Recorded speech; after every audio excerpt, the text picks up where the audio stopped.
Donald Trump has suffered another legal setback in his federal election meddling case. A panel of judges, including 3 of his own appointees, refused to hear an appeal of a non-disclosure order. An expert told Newsweek what he expects from Trump next. The former president faces federal criminal charges of conspiracy to defraud the government and disenfranchise voters, as well as corrupt obstruction of official proceedings for his efforts to challenge and overturn the results of the 2020 presidential election.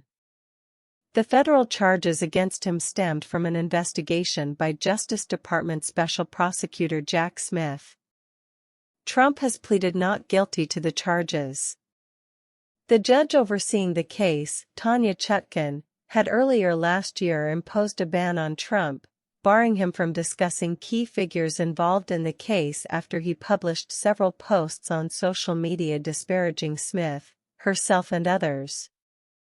Trump then tried to appeal the ruling but was rejected by a 3-judge panel of the D.C. Circuit Court of Appeals, all 3 of whom, Patricia Millett, Nina Pillard and Bradley Garcia, were Democratic appointees.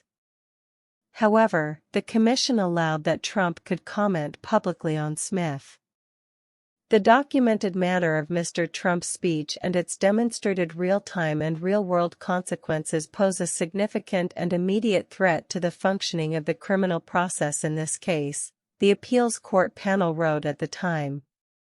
In response, Trump filed another request with the full bench, asking the appeals court to reconvene to have all 11 of its members consider overturning the non-disclosure order. This latest attempt failed, however, as the court announced Tuesday that it would not accept an en banc request to reconsider a previous decision by 3 of its members.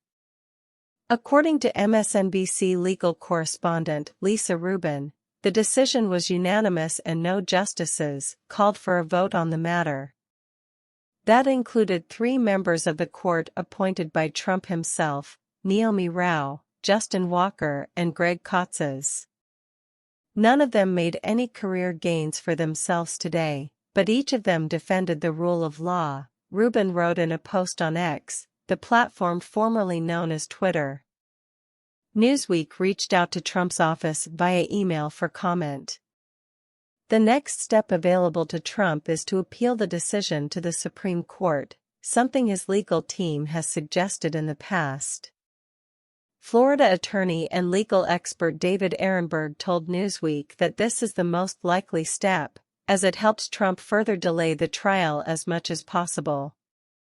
A rehearing has now been denied, so Trump's next move will be to take the case to the Supreme Court, Ehrenberg explained. I expect Trump will appeal to SCOTUS, because it furthers his legal strategy of delay, delay, and delay again.